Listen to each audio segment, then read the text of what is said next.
दोस्तों, इस प्रोग्राम में आपका बहुत बहुत स्वागत है। इसी प्रोग्राम के पिछले एपिसोड में हमने आपको बताया था कि किस तरह देश के बहुत से नौजवान अभाव में रहकर भी कठिनाइयों और मुश्किलों से टक्कर लेकर अपने करियर को सम्मानजनक मुकाम तक पहुंचा रहे हैं और देश का नाम रोशन कर रहे हैं। लेकिन दूसरी तरफ कुछ नौजवान ऐसे भी हैं जो आगे बढ़ने के लिए दूसरों की गाढ़ी मेहनत की कमाई पर भी हाथ साफ करने में नहीं हिचकते। ये लोग दूसरों की कमाई पर हाथ साफ करने के कई हथकंडे अपनाते हैं। हाल ही में बाबू खां नाम के एक चूड़ियों के व्यापारी ने बताया कि जब वह बैंक के एटीएम से पैसा निकालने गए तो एटीएम में पहले से मौजूद एक शख्स ने कितनी चतुराई से उनका एटीएम हथिया कर 1 लाख रुपए से ज्यादा का चूना लगा दिया। इस अनजान युवक ने बाबू खां को एटीएम में खराबी की बात बताकर बाबू की कम जानकारी का फायदा उठाकर इन्हें लाख रुपए से ऊपर का चूना लगा दिया। खुद ही आके बटन दाबा मेरा पूरा अमाउंट आ गया था। फिर स्क्रीन पे देखा तो पूरा अमाउंट था, तो मैंने दोबारा काट लिया कार्ड। बोले भाई अमाउंट पूरा है। बोलो कितने पैसे निकालोगे? वो 7,000। दोबारा मैंने कार्ड लगा दिया था। कार्ड लगाने के बाद में उन्होंने बटन दाबा। मैंने पैन कार्ड नंबर मैंने दाबे खुद ने, और यस उन्होंने किया। यस का मुझे पता नहीं था, तो वो यस करने के बाद में पैसा आया। उधर से वो मुझे कार्ड काट गया और मुझे वापस दे दिया। बोले लो भाई तुम्हारा कार्ड है। कार्ड लेकर पैसा लेकर जेब में डाल के मैं चल दिया। मुझे वही कलर का कार्ड था जो मेरा कलर जैसे सेम था, वही कलर का कार्ड था। उस दिन तो बाबू खां को पता नहीं लगा, लेकिन जब दूसरे दिन बाबू खां पैसा निकालने एटीएम गए तो उनके चेहरे की हवाइयां उड़ चुकी थी। दूसरे दिन फिर शाम को 5 बजे मुझे पैसे की ज़रूरत पड़ी, तो फिर मैं पैसा लेने के लिए दोबारा गया। तो गार्ड था वहाँ पे। उस गार्ड को जाके मैंने बोला भाई मुझे थोड़ा बिता दियो, ध्यान नहीं है। उसी एटीएम में पंजाब नेशनल बैंक वाले में। तो वो गार्ड जाके वो कार्ड लगाया, तो मेरे पिन कोड नंबर जो थे मैंने डालने के बाद में उन्होंने बोला बोले भाई ये तो कार्ड लॉक हो गया, हो सकता है ये ऑटोमेटिक भी खुल जाएगा, नहीं तो बैंक चला जाना। ये बैंक जाके मैं वो आया, तो बैंक में मैं दूसरे दिन शनिवार था, फिर संडे था। संडे को बैंक खुला नहीं है। सोमवार को फिर मैं सुबह में 10:30 बजे के आसपास गया। जाने के बाद में मैं पहले जाते हुए एंट्री कराई, भाई मेरा एटीएम कार्ड लॉक हो गया है, तो एंट्री कर दी सर। बाबू खां के बैंक खाते में 1,30,000 रुपए थे। बैंक जाने पर पता चला कि उनके खाते में सिर्फ 400 कुछ रुपए ही बचे हैं। खैर, उसके बाद बाबू खां ने पुलिस में रिपोर्ट दर्ज करा दी थी। अगले ही दिन झोटवाड़ा थाना पुलिस ने बाबू खां को थाने बुलाकर बताया कि उन्होंने एक ऐसे शख्स को एटीएम से रुपए चुराते हुए गिरफ्तार किया है जो उसके बताए हुए हुलिये से मैच करता है। जो मुझे मैं यही था, मुझे थोड़ा उनकी शक्ल थोड़ी याद है, लेकिन फिट बॉडी में था, जीन्स पहन रखी थी, ये मुझे ध्यान है। इस खबर पर हमारी टीम झोटवाड़ा थाने पहुंची। थाने में गिरफ्तार यह नौजवान अब अपना मुंह छुपा रहा है।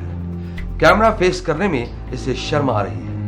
हाथ में टैटू गुदवाए हुए यह नौजवान दिखने में पढ़ा लिखा और अच्छे घर का प्रतीत होता था। इसने अपनी पढ़ाई का इस्तेमाल गलत काम में किया। दूसरे की गाढ़ी कमाई पर हाथ साफ करते इसे शर्म नहीं आ रही थी और अब यह अपना मुंह छुपा रहा है। आखिरकार हमें इसका चेहरा नजर आ ही गया और अब आप भी देख लें इस शख्स को। हो सकता है देश के किसी शहर में या फिर किसी एटीएम पर दिखाई दे जाए। हालांकि बदकिस्मती से यह वह शख्स नहीं था जिसने बाबू खां को ठगा था, लेकिन अपनी गलत करने की वजह से यह आज पुलिस की गिरफ्त में है। दरअसल इस नौजवान ने एक महिला को अपना शिकार बनाया था। जिस महिला के एटीएम से इसने पैसा निकाला उस महिला की किस्मत अच्छी थी। पहले तो उसने बड़ी चालाकी से महिला को झांसा देकर एटीएम से चलता किया। अभी वह महिला कुछ दूर पहुंची ही थी कि उसके मोबाइल पर बैंक से पैसे निकाले जाने का मैसेज आ गया। झोटवाड़ा थाने के जांच अधिकारी ने हमें बताया कि इस युवक ने कैसे वारदात को अंजाम दिया और कैसे गिरफ्त में आया। कल दिनांक 18/6/16 को श्रीमती अनुष्का खंडेलवाल केनरा बैंक खातीपुरा रोड पर एटीएम से पैसे निकालने गई थी। उसी समय एटीएम में एक लड़का भी था जो पहले से खड़ा था। वो गई तो बोला मैडम ये एटीएम पैसे नहीं दे रहा, ख़राब है, मेरा कार्ड काम नहीं कर रहा, आप वाला कार्ड दबाओ देखें इसमें लगाओ जिससे चेक हो जाए। तो उन्होंने उसका कार्ड लिया, उन्होंने उसके सामने वो कोड दबाए, 2000 रुपये विड्रॉ कर लिए कार्ड। उसी दौरान वो मैडम पैसे गिनने लगी तो उनका कार्ड रख लिया और अपना कार्ड उनको दे दिया। मैडम अपने पैसे लेके चली गई। उसके बाद में जो ही वो गई, रास्ते में मैसेज 3-4 मैसेज आए पैसे विड्रॉ होने के, तो वो ऑटो करके वापस केनरा बैंक खातीपुरा पर पहुंची। उसी दौरान ये एटीएम से निकल के जा रहा था, उसने चोर चोर चिल्लाया तो वहाँ लोग बाग भागे तो पैसे बिखेरता हुआ भागने लगा, तो इसको व्यापारी ने पकड़ लिया और पुलिस को सूचना दे दी। ये इनका काम 5-7 कार्ड रखते हैं और जिसका एटीएम का कार्ड होता है उसी का ग्राहक को देख के और उनको ख़राब होने का बहाना बता के बदल के, वो पिन कोड तो उसी टाइम देख ही लेते हैं और वो जो ही जाते उससे ये विड्रॉ कर लेते हैं। हमें जांच अधिकारी ने बताया कि इस तरह के एटीएम चोर नौजवानों का एक पूरा गिरोह है जो कहीं न कहीं लोगों को अपना शिकार बनाता है। जांच अधिकारी ने इनसे बचने के कुछ उपाय बताए। सावधानी, जब भी एटीएम से पैसा विड्रॉ करते हैं उस समय दूसरा व्यक्ति एटीएम में नहीं होना चाहिए। एक अपना पिन कोड किसी को नहीं बताना चाहिए। यदि कोई हो तो उसको कह दे भैया बाहर चले जाइए थोड़ी देर जब तक मैं यहाँ रहूँ। और अपने को भी ये रहना चाहिए कि दूसरा व्यक्ति यदि अंदर है तो अपने भी अंदर विड्रॉ करने के लिए नहीं चाहिए। झोटवाड़ा थाने में अभी हम यह रिपोर्ट तैयार कर ही रहे थे कि हमें थाने में रमेश खंडेलवाल नाम के एक व्यापारी मिल गए। एक अनजान शख्स ने इनके हाथों से, इनकी आंखों के सामने से ही 30,000 रुपए इतनी सफाई से हड़प लिए कि इन्हें पता ही नहीं चला, और जब पता लगा तो चिड़िया खेत चुग चुकी थी। आपके साथ ऐसा ना हो इसलिए आपको इस वारदात के बारे में जानना ही चाहिए। मैं करीब 10:15 बजे और 10:30 बजे के बीच में बैंक गया और बैंक में मैंने मोटरसाइकिल खड़ी की, HDFC बैंक अजमेर रोड चुंगी दरगाह के सामने। मैंने खड़ी करने के बाद में एक 6 फुट का लड़का होगा, सही था, सफ़ेद कपड़े पहन रखे थे, बोले अंकल जी 500 रुपये खुले दे दो, मुझे ऑटो वाले को देने। मैंने भाई मेरे पास नहीं है। बोला क्या अंकल जी दे, बड़ी मेहरबानी हो जाएगी, इसको दे दूँ मैं। मैंने जेब में से 500 के नोट और 100 के नोट थे, मैंने उसको 100 के 5 नोट दे दिए और नोट ले लिया, रख लिया। बोले अंकल जी 10-10 के और दे दो। मैंने कहा भाई नहीं है, मेरी देर हो रही है। मैं चलने लगा, उसने रोका, मैं अंकल जी ये रखे ना, तो मेरे यहाँ हाथ करके नहीं बोला। मैंने भैया बेटा नहीं है मेरे पास, तो 1000 और 500 के नोट हैं। उसने वो नोट देख लिए, देखने के बाद में एक चौकोर की कपड़े की थैली निकाली, उसमें धागा लगा हुआ था, तो कहा इनको इसमें रख लो, ये दरगाह की है। अरे मैंने मुझे नहीं रखनी, अरे रख लो। उसने लपेट दिए और मैंने अपनी जेब में रख ली। बोला नहीं यहाँ मत रखो, इस जेब में। जो नोट आपने निकाले थे अपने, हाँ, उन्हीं नोटों के लिए उसने थैली, हाँ थैली, उसमें लपेट दी, उसने धागा लपेट दिया। धागा लपेटने के बाद में, और काफ़ी लंबा धागा था, मैंने अपनी जेब में रख लिया। वो बोले नहीं इसमें मत रखो, इसमें रखो। नहीं माना वो, मैंने निकाले और इसमें रखने के इतने में वो चेंज हो गई। कैसे हुई कैसे नहीं हुई, रहा था दिमागी मतलब। फिर मैं बैंक गया, मैं खोल के देखे तो खुल ही नहीं रही थी वो। अरे मैंने ये कैसे लग रही है, वो तो सिंपल लपेटी है, खुल ही नहीं रही है। उसमें 10 गांठ लगी हुई थी। खोली और खोलने के बाद में कागज़ की गड्डी थी। मैंने बैंक में पूछा, CCTV कैमरे लगे, वो था बाहर लगे हुए हैं, वहाँ तक रेंज पहुँचेगी नहीं। कोई बात नहीं, मैं क्या करूँ, बोले श्यामनगर थाने में रिपोर्ट करो। श्यामनगर थाने में रिपोर्ट की। जहां ये वारदात हुई थी वहीं पास की दुकान में CCTV कैमरा भी लगा था। आइए इसकी फुटेज देखते हैं। यह शनिवार की सुबह का सीन है। इस वक्त 10:10 हो रहे थे। अभी तक सब कुछ सामान्य है। तभी कुछ देर बाद एक मोटरसाइकिल पर 2 जने एंटर होते हैं। आगे सफेद कपड़ों में वही व्यक्ति है जिसका जिक्र रमेश खंडेलवाल कर रहे थे। इनकी मोटरसाइकिल बैंक के सामने जाकर रुकती है। बाद में दूसरा शख्स सिगरेट की दुकान पर सिगरेट पीने चला जाता है। इस बीच सफेद कपड़े पहना शख्स बाइक स्टैंड पर लगाकर बैंक के सामने चला जाता है। बैंक इस CCTV कैमरे में नजर नहीं आ रहा है। तभी इसकी शातिर निगाहों ने शिकार को मानो चिन्हित कर लिया और दूसरे साथी को इशारा कर अपनी तरफ बुला लिया। 3 मिनट में वारदात को अंजाम देकर जल्दी जल्दी जबरदस्ती पास की दरगाह में उन बुजुर्ग से 2 रुपए भी चढ़वाए और बुजुर्ग के पैर छूकर चंपत हो गए। हाँ, जाते जाते हेलमेट से बाइक की नेम प्लेट छुपाना नहीं भूले ताकि कोई नंबर नोट ना कर सके। इस सीसीटीवी फुटेज में दूसरे शख्स का चेहरा जरूर पहचान आ रहा है। उम्मीद है जल्द ये भी पुलिस की गिरफ्त में होंगे। मित्रों, आप सभी ईमेल और इंटरनेट का इस्तेमाल करते हैं, लेकिन आज हम आपको जो बताने जा रहे हैं इसके बारे में ज्यादातर लोग नहीं जानते। आइए विस्तार से बात करने के लिए पहले सुनते हैं साइबर क्राइम थाने के इंचार्ज क्या कह रहे हैं। अभी जो सबसे ज़्यादा साइबर क्राइम लोगों के साथ फ्रॉड हो रहा है, फ्रॉड इसमें एटीएम और डेबिट कार्ड की जानकारी को बैंक अधिकारी बन के मोबाइल फ़ोन पे प्राप्त कर लेते हैं। ऐसे केसेस खूब आ रहे हैं। इसके अलावा किसी के पास लॉटरी खुलने का मोबाइल फ़ोन आता है, ईमेल मैसेज आता है और फिर उसके लॉटरी खुलने के नाम पे कई पैसे उस पर इनकम टैक्स के नाम से या एक्साइज के नाम से पैसे ले लेते हैं। ऐसे केसेस भी रिपोर्ट आ रहे हैं। और इसके अलावा जो कुछ फर्जी वेबसाइटों पे कुछ बड़ी कंपनी के नाम से नौकरी के ऐड निकाल के भी उनसे पैसे लिए जाने के केसेस भी आते हैं। और विदेशी व्यापारी जो है, एक्सपोर्टर्स हैं, उनकी ईमेल आईडी हैक करके उनकी बैंकिंग इंफॉर्मेशन हैक करके दूसरे कंट्री में पैसा उनको ट्रांसफ़र कर लेते हैं। ऐसे केसेस भी रिपोर्टें आए हैं। अब इसमें सावधानियां जो बरतने की बातें हैं, कोई भी व्यक्ति एटीएम डेबिट कार्ड की जानकारी जो उसके पास होता है तो कोई फ़ोन से यदि बैंक अधिकारी बन के मांगता है तो उसको बिल्कुल नहीं दे, क्योंकि कभी भी कोई बैंक ऐसे ग्राहकों के अपने खाते की जानकारी या कोई उसके एटीएम डेबिट कार्ड की जानकारी नहीं मांगता है। तो ऐसा कोई फ़ोन आता है तो उसको निश्चित रूप से समझ जाना चाहिए कि फ्रॉड व्यक्ति का फ़ोन है, उसको कोई जानकारी नहीं दे। और कई बार ऐसा भी होता है, वो एटीएम मशीन में जाके पैसे जब निकालता है तो उसको कोई प्रॉब्लम आती है तो उसको ऐसे छोड़ के आ जाता है। ये ध्यान रखना चाहिए कि मेरे पैसे नहीं निकले तो ट्रांजेक्शन को कैंसिल करें पहले, और ये देखें कि उस मशीन में कोई पिन आदि या कोई और कोई इंस्ट्रूमेंट, कोई चिप स्कीमर आदि तो नहीं लगे हुए हैं, कोई एक्स्ट्रा कैमरा तो नहीं लगा हुआ है ताकि उसकी गतिविधियों को देख रहा हो, या साथ साइड में कोई दूसरा व्यक्ति तो नहीं खड़ा हुआ जो उसकी पूरी एक्टिविटी या पासवर्ड यूज़ कर रहा हो उसको देख रहा हो। तो ऐसी सावधानी उसको वहाँ बरतनी चाहिए। इसके अलावा लॉटरी खुलने का और इंश्योरेंस कंपनियों में बोनस देने के लालच के नाम पे जो हो रहे हैं, तो व्यक्ति को समझना चाहिए कि जब उसने कोई लॉटरी खरीदी नहीं है तो उसकी लॉटरी कहाँ से खुलेगी। तो मानना चाहिए इस तरह से लॉटरी खुलने के फ़ोन आ रहे हैं तो बिल्कुल झूठे हैं। कोई लॉटरी ऐसे नहीं खोली जाती, कोई Coca Cola company, Honda company ऐसे बिना किसी बात के लॉटरी का पैसा किसी को देती नहीं है। और ऐसे इंश्योरेंस कंपनी के नाम से, इरडा के नाम से फ़ोन आते हैं कि आपको ज़्यादा बोनस मिल जाएगा, रिफंड ज़्यादा मिल जाएगा। तो ये भी इरडा ने भी काफ़ी प्रचार कर रखा है कि हम ऐसा कोई इंश्योरेंस क्लेम वापस नहीं देते, कोई बोनस ज़्यादा नहीं देते। ये सब फ्रॉड कॉल होते हैं, इन पर बिलीव नहीं करें और सावधानी से बनें।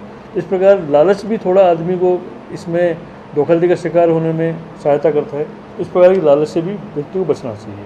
और सोशल साइट्स पे भी आजकल अब्यूजिंग के केस ज़्यादा हो रहे हैं। इसके अलावा उसमें भी दोस्त बना के फिर काफ़ी पैसा लेने के केसेज आए हैं। तो इस तरह की सोशल साइट्स पे भी लोगों से, अनजान लोगों से दोस्ती करने से बचना चाहिए और अपनी पर्सनल जानकारी कम से कम सोशल साइट पे डालनी चाहिए। बहुत कम लोग जानते हैं कि कंप्यूटर स्क्रीन पर एड्रेस बार में HTTPS क्या है। दरअसल HTTPS वह प्रोटोकॉल होता है जिस पे आप अपना डेटा ब्राउजर और वेबसाइट के बीच कनेक्ट करते हैं, और HTTP में आखिरी में S का मतलब सिक्योर होता है, जिसका अर्थ है कि आपके सभी कम्युनिकेशन जो ब्राउजर से वेबसाइट के बीच हो रहे हैं वो सिक्योर हैं, जिसे कंप्यूटर की भाषा में इनक्रिप्टेड कहते हैं। इसलिए HTTPS HTTP का सिक्योर वर्जन है। इन दिनों ज्यादातर युवाओं का वक्त सोशल साइट यानी फेसबुक जैसी साइटों पर ही व्यतीत होता है। इन साइटों का उपयोग करने से पहले कुछ सावधानियों पर भी ध्यान देना जरूरी है। हाँ, तो इसमें बड़ा चूजी होना चाहिए। फेसबुक पे क्या होता है, जो आदमी आपको फेसबुक पे दिख रहा है एक्चुअली वो होता नहीं है। काफ़ी केसों में कोई लड़की बन के आपसे फ्रेंडशिप कर रहा है, एक्चुअल बाद में कई केस ऐसे हैं जिन बाद में पता वो लड़की थी नहीं, वो तो कोई लड़के थे, अपराधी थे। तो फेसबुक फ्रेंड बनाने में चूजी होना चाहिए।